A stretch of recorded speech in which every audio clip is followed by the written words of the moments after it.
is Monday Morning Quarterback episode 231. Tonight we're talking about cleaning and servicing electronic fuel injections.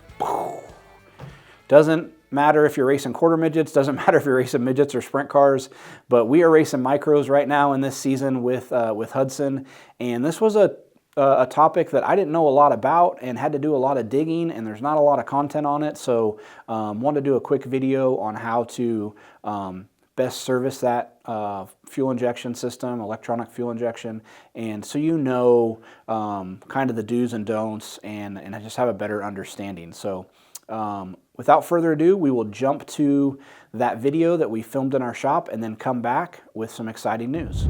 I've been wanting to do a video about this for a while because when we first got back into micro racing, when Hudson moved out of quarter midgets, the fuel stuff had changed. So when I raced micros, it was carbureted, and now everybody's running these electronic fuel injections for the most part. And I searched high and low on the internet for how to maintenance and service these things and what type of machines were good or bad, and couldn't find anything. So I really leaned on Kobe Adams, who's our engine builder, and he helped me. But wanted to just do a little video on how we service and maintain our injectors. We run a Gould system. I'm sure if you ran a Hyper Evo, the process would be very similar. But yeah, just going to go through kind of how we take care of our injectors. So probably we don't do it every race. We filter the fuel when we put it in. We race a lot. So we don't do it every race, but probably every 3 or 4 races, or sooner if there's a couple week lag in our races. We'll go through and service these injectors. So we would do the top and the bottom rails. We would want to take this filter off. Just a 9/16 wrench on this style to get it off.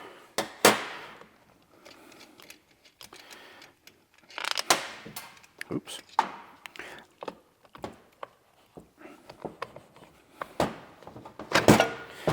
Take this top piece off, and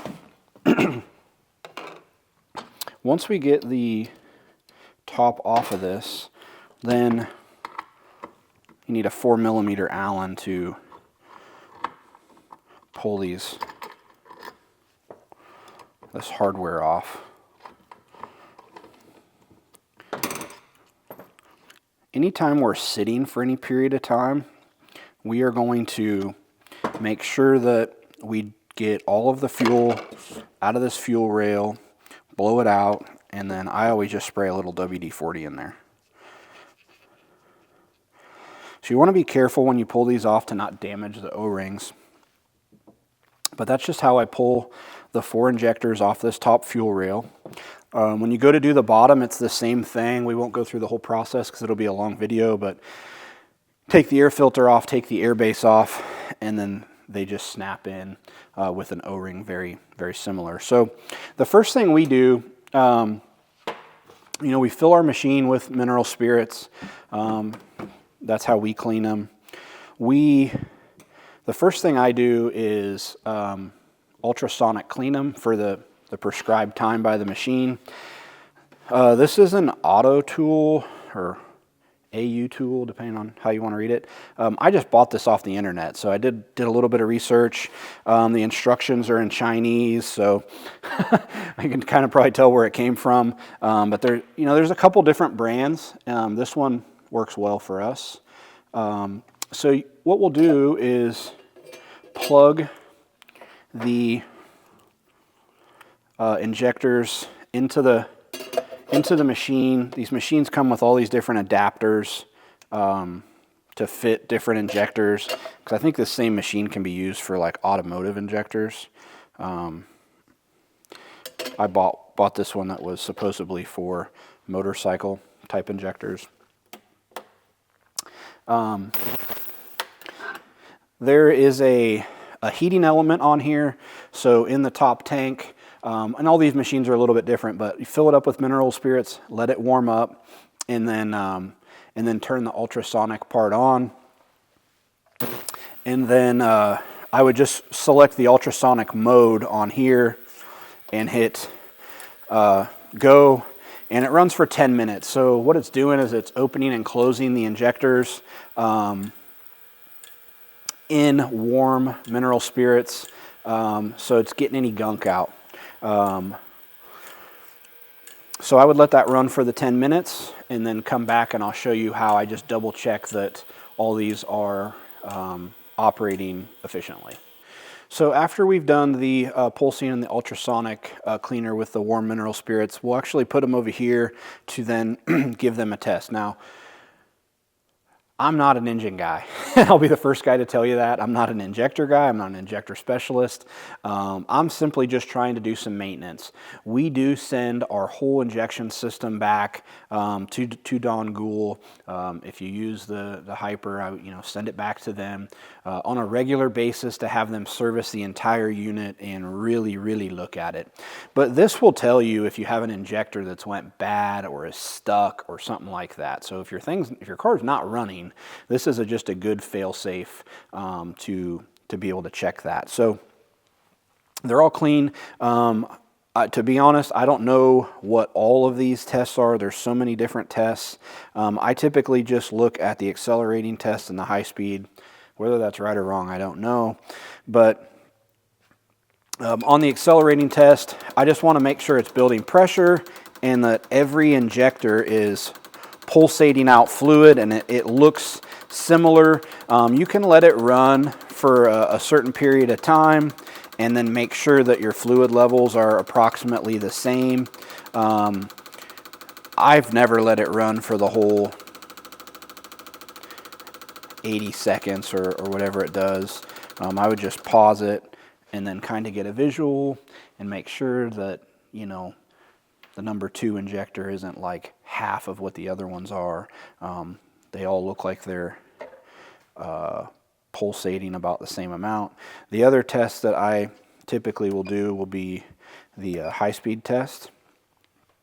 And again, I just want to make sure that those things they're spraying out fuel the way in a similar fashion. So all 4 of them are spraying out fuel in a similar fashion. I typically let it go until it's, midway up, stop it, and then again get a visual and see like, man, has one of these got a lot more than the other ones? It does look like this one maybe has a little bit more. In that case, I would just drain it, make sure everything was drained out of there, and run it one more time and check.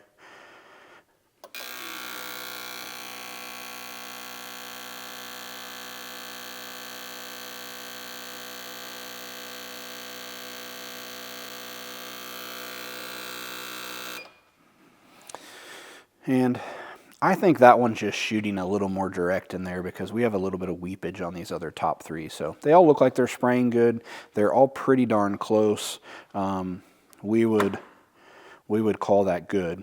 Again, you're going to do this for the top injectors and the bottom. We're just showing you one group of them, so it's not a super long video. When I do go to put these back in the injector rail, put a little bit of assembly lube on that O-ring so you don't tear that O-ring putting it back in there, and make sure all of this is really clean, and put it back in and you should be good to go. As always, thank you for watching. If you've made it this far, make sure you're subscribed to our YouTube channel so you can see the Monday morning quarterback videos every single week. All right, thanks for watching that. If you are a quarter midget or a midget or sprint car guy and that didn't pertain to you, I hope you're still watching. We have done our first performance circle Zoom last month, and we're doing them every month. So it's never too late to sign up. If you want to be a part of this free program where we're just trying to bring more knowledge and information to our customers, shoot me an email, Garrett@csishocks.com. We'll get you on the email list. We're doing a monthly Zoom where we're getting customers up to speed on the latest trends, settings, and then we do a Q&A at the end and just a deep dive, answer any questions that our customers have. So thank you so much for watching. Please subscribe to our YouTube page, share this video if you're watching on Facebook, and we'll see you all back here next week at 9 o'clock Eastern.